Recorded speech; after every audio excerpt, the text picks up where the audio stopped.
आहे एली एली लमा सब कतनी, माझ्या देवा तू माझा त्याग का केलास.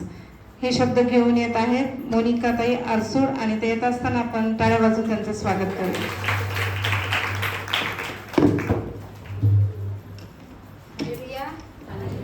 आवाज पोहोचतोय का?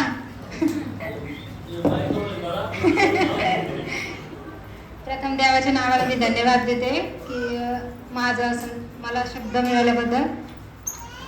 पास्टरचं आणि ताईचं पण धन्यवाद देते, कारण की ते ज्यावेळेस घरी येत होते त्यावेळेस मी बायबल सुद्धा घेत नव्हते, कारण की ते वाचायला होते म्हणून. पण आज शब्द बोलण्यासाठी तयार केलं त्याबद्दल धन्यवाद. माझा येशूने क्रूस खांबावरती 4था शब्द बोललेला आहे. हे 4था शब्द मत्ती याचा 27वा अध्याय आणि 46वे वचन. आणि सुमारे 9व्या तासाला येशू मोठ्याने आरोळी मारून बोलला, एली एली लमा सबक्तनी, म्हणजे माझा देवा तू माझा त्याग का केलास. आपण इथं पाहिलेलं आहे की येशू काय करत आहे, जोराने आरोळी मारून बोलत आहे की एली एली लमा सबक्तनी, माझ्या देवा तू माझा त्याग का केलास. आपल्याला बघायला मिळते की खरोखर या ठिकाणी येशू काय झालेला आहे, घाबरलेला आहे. आणि येशू कशाला घाबरलेला आहे, कारण की देवाने त्याची आरोळी ऐकलेली नाही, त्यासाठी येशू काय झालेला त्या ठिकाणी घाबरलेला आहे. आपण पाहणार आहोत मत्ती याचा 27वा अध्याय आणि 45वे वचन.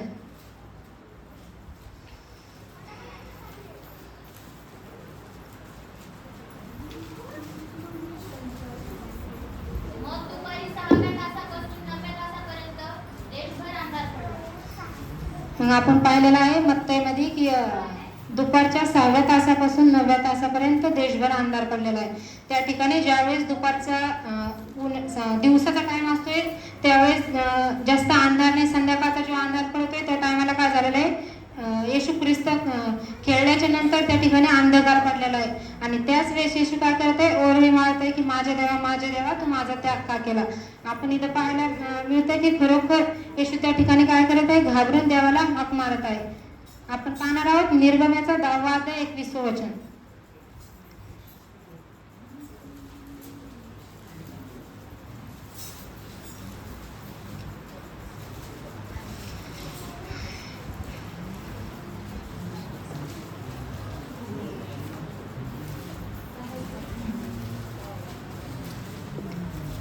मग परमेश्वराने मोशेला सांगितले, आकाशाकडे आपला हात उगार, म्हणजे मिस्र देशावर अंधार पडेल इतका की तो हाताला लागेल. आपण इथं पाहत आहोत की खरोखर परमेश्वर मोशेच्या द्वारे काय करत आहे, मिस्र देशावरती अंधार पाडत आहे. त्या ठिकाणी परमेश्वर मोशेला काय सांगितलं, आकाशाकडे आपला हात उगार, म्हणजे मिस्र देशावरती अंधकार पडेल इतका की तो हाताला लागेल इतका अंधकार पडेल. आपल्याला त्या ठिकाणी खरोखर कळत आहे. या ठिकाणी पण येशूला ज्यावेळेस खेळण्यात आलं, त्याला टांगण्यात आलं, म्हणजे त्याच्यावरती त्याला क्रूसावरती टांगण्यात आलं, त्याच्यावरती हातामध्ये खिळे ठोकण्यात आले, पायात खिळे ठोकण्यात आले.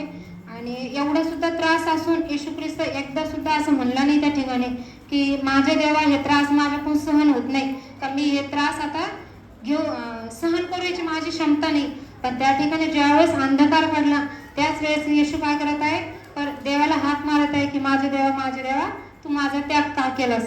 आपल्याला इथं पण बघायला मिळते की ज्यावेळेस मोशेने अंधकार पाडलाय, ज्यावेळेस परमेश्वराच्या नुसार मोशेने अंधकार त्या ठिकाणी पाडलेला आहे. आपल्याला इथं बघायला मिळते की खरोखर देवाला ज्यावेळेस क्रोध आला त्याच वेळेस काय झालेलं आहे, अंधकार पडलेला आहे आणि अंधार आलेला आहे. आणि या ठिकाणी पण येशू ख्रिस्त ज्यावेळेस क्रूसावरती आहे त्यावेळेस घाबरून सुद्धा ज्या अंधकाराला घाबरून काय करत आहे, देवाला हाक मारत आहे. आपल्याला इथं अंधकार हे कशाला दर्शवतंय, देवाच्या क्रोधाला दर्शवते. आपण पाहणार आहोत मार्काचा 1 अध्याय 11वे वचन.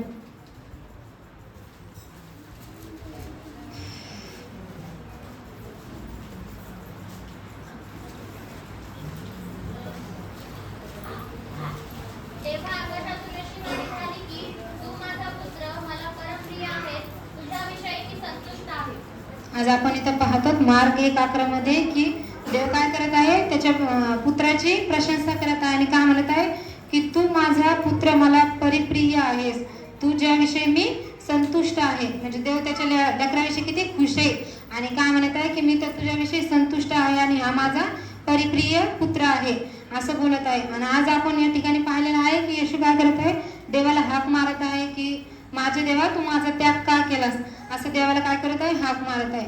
आपण इथं पाहणार आहोत स्तोत्रसंहिता 22:1.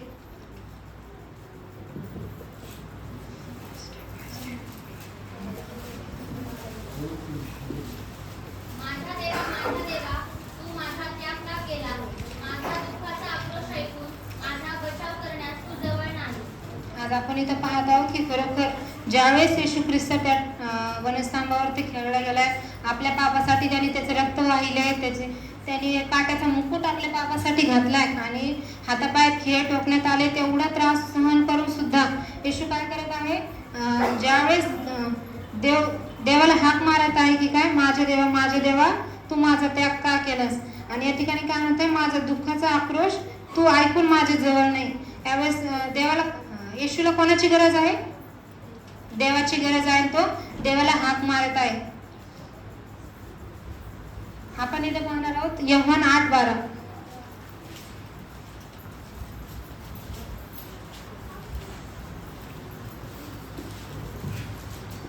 पुढे येशू पुन्हा त्यांना म्हणाला, मीच जगाचा प्रकाश आहे.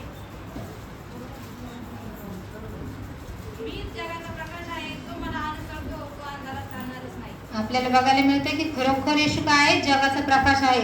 आणि जो येशूला अनुसरित होतो काय, जगाचा प्रकाश आहे. आणि जो जगाचा प्रकाश आहे तो अंधारात चालणारच नाही.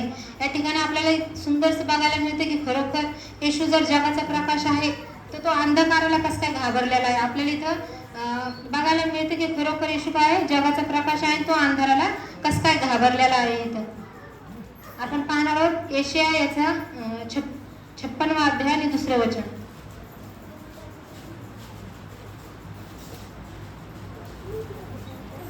जो मानव हे करतो व जो मानव पुत्र ह्याला धरून राहतो, जो शब्दात पाळतो, काही अपवित्र करीत नाही, जो कोणतेही दुष्कर्म करण्यापासून आपला हात आवरतो, तो धन्य.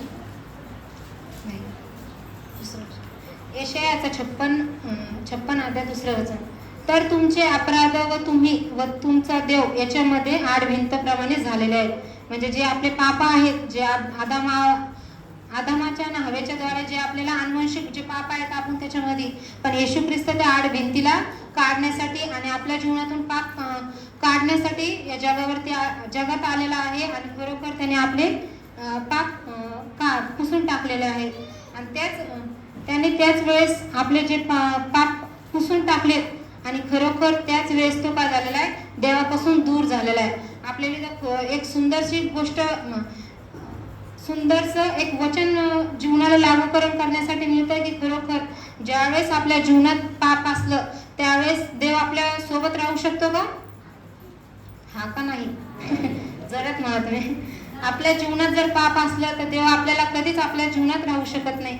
आणि जिथं आपण येशूच्या द्वारे आपण पाहू शकतो की खरोखर आज ते काय म्हणत होता की हा माझा परिप्रिय पुत्र आहे, मी याच्याविषयी काय आहे, संतुष्ट आहे असं बोलत असताना देव वचनाद्वारे बोललेला आहे. आणि ज्यावेळेस त्याने पूर्ण जगाचं पाप त्याच्यावरती घेतलं त्याच वेळेस तो काय झालेला आहे, देवापासून दूर झालेला आहे.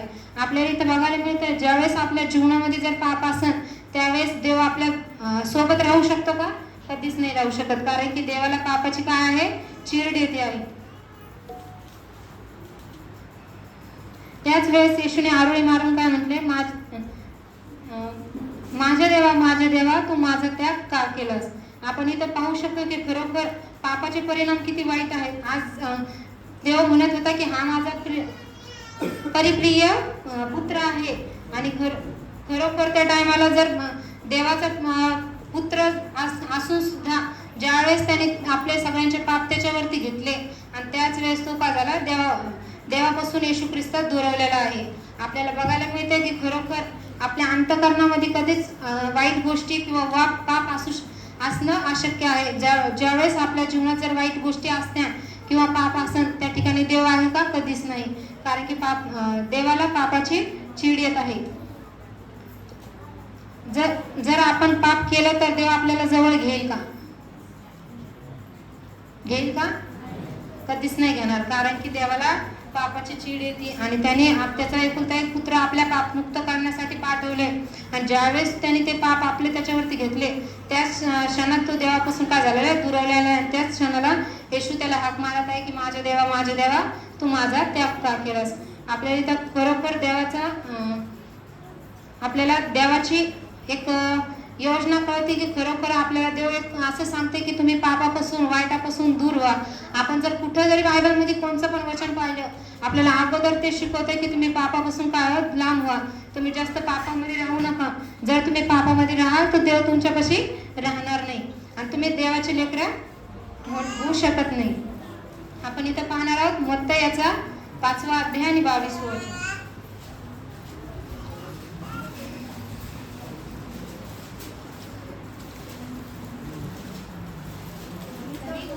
मी तर तुम्हाला सांगतो, जो कोणी आपल्या भावावर उगाच लाजवेल तो न्यायाच्या सभेत शिक्षेस पात्र होईल. जो कोणी 5:22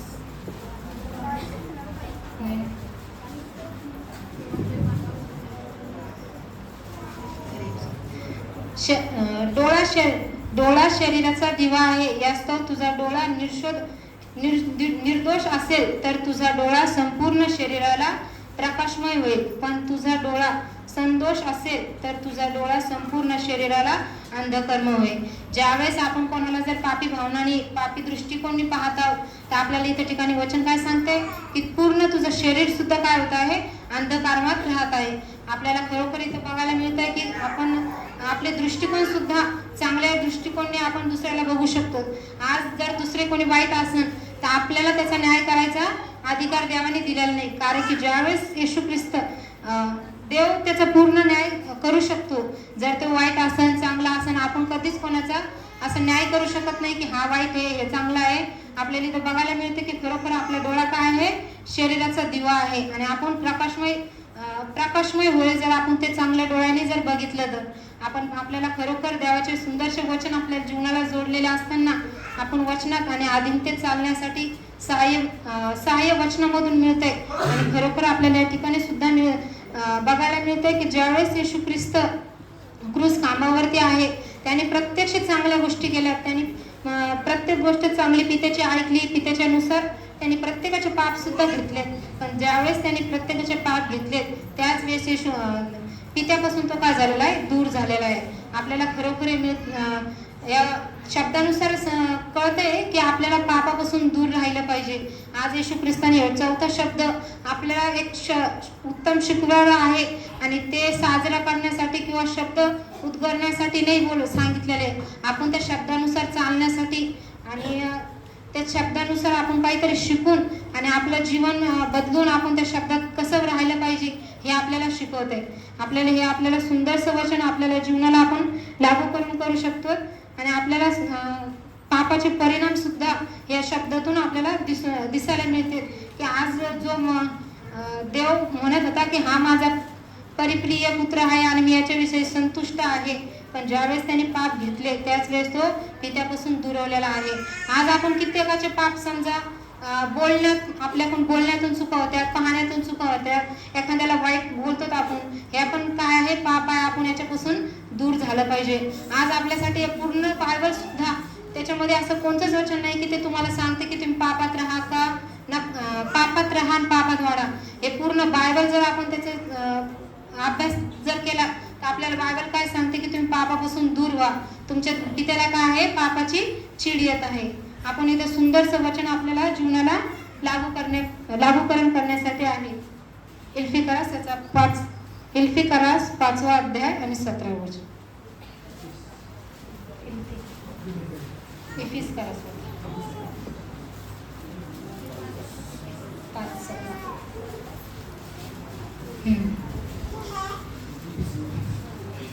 म्हणून तुम्ही मूर्खासारखे होऊ नका, तर प्रभूची इच्छा काय आहे हे समजून घ्या. आज आपल्याला हे वचन काय सांगते की म्हणून तुम्ही मूर्खासारखे होऊ नका, तर प्रभूचे वचन काय आहे हे समजून घ्या. आज आपल्याला देवाचे वचन समजून घ्यायचे आणि आपलं जीवन जे आपण जसं जगतो त्याच्यामध्ये आपल्याला बदल आणण्याची गरज आहे. आज आपण जर पापात असतो, चुकत असतो, तर आपण ते जीवन सोडून आपण ते चांगल्या रीतीने कसं जगता येईल याचा आपण मागे लागलं पाहिजे आणि आपण त्याच्यासाठी झटपट केली पाहिजे. आज आपल्याला ह्या मूर्खासारखं नाही व्हायचं, पण प्रभूच्या इच्छेनुसार वागायचंय. करंथीकरास दुसरे पत्र 5वा अध्याय 17 वचन. म्हणून जर कोणी ख्रिस्ताच्या ठायी असेल तर तो नवी उत्पत्ती आहे, जुने ते होऊन गेले, पहा ते नवे झाले आहे. आज आपल्याला हे सुंदरसं वचन काय सांगते की जुने ते होऊन गेले पण पहा ते आता नव्याने झाले आहे. आपल्याला या शब्दाद्वारे आणि आपल्या येशू ख्रिस्ताचं जर रक्त आपल्यासाठी जर त्यांनी एवढा त्रास सहन करून सुद्धा त्यांनी आज आपण पाहिलेले आहोत अगोदरचे तीन शब्द की येशू अगोदर क्षमा आपल्यासाठी काय करते, पित्याजवळ म्हणतोय की हे बाप्पा हे काय करते त्यांना समजत नाही, यांना क्षमा कर. आपण एवढं आपल्या पापासाठी त्यांनी एवढं रक्त सांडून त्रास वेदना सहन करून सुद्धा तो काय म्हणतोय, यांना क्षमा कर.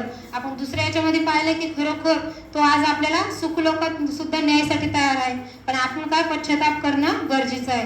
आणि आपण तिसऱ्या शब्दात पण पाहिलं की त्याला प्रत्येकाची काळजी आहे. त्याच्या आईची त्याने असं सांगितलंय का की आता मी मरण पावलं, मी पितेचं काम केलं, आता हे मला माहित नाही मग काय नाही.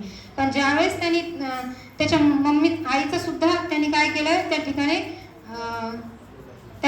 विचार केलाय, त्याच्या आईचा सुद्धा त्या ठिकाणी विचार केलाय. म्हणजे येशू ख्रिस्त एवढा त्रासात असून सुद्धा त्याने प्रत्येकाचा विचार करून त्याचा त्रासात सुद्धा आपण करू शकतो का? आपल्या जीवनात आपल्याला काही त्रास झाला, जर बायचान्स आपल्याला गाडीहूनच कोणी पाडलं तर आपण त्यांच्याकडे कंप्लेंट करतो, त्याला मारतो हाणतो, पण असं म्हणतो का जाऊ दे मी क्षमा मागतो बाबा, झाली गलती झाली, म्हणतंय का कोणी? पण येशू ख्रिस्त एवढा महान आहे की त्यांनी क्रूसावरती प्रत्येकाची क्षमासाठी बी क्षमा मागायला लागलाय की यांना क्षमा कर. आणि आपल्याला सुखलोकात नेण्यासाठी पण तयार आहे आणि प्रत्येकाची काळजी घेण्यासाठी तयार आहे. आणि आपल्याला ह्याच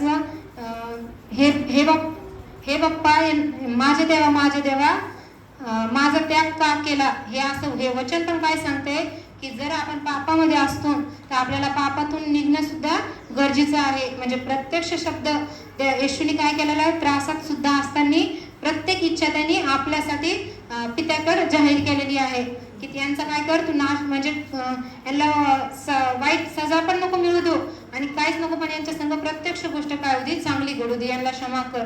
म्हणजे त्याचं एवढं वेदना त्रासात असून सुद्धा तो कोणाचा विचार करतोय,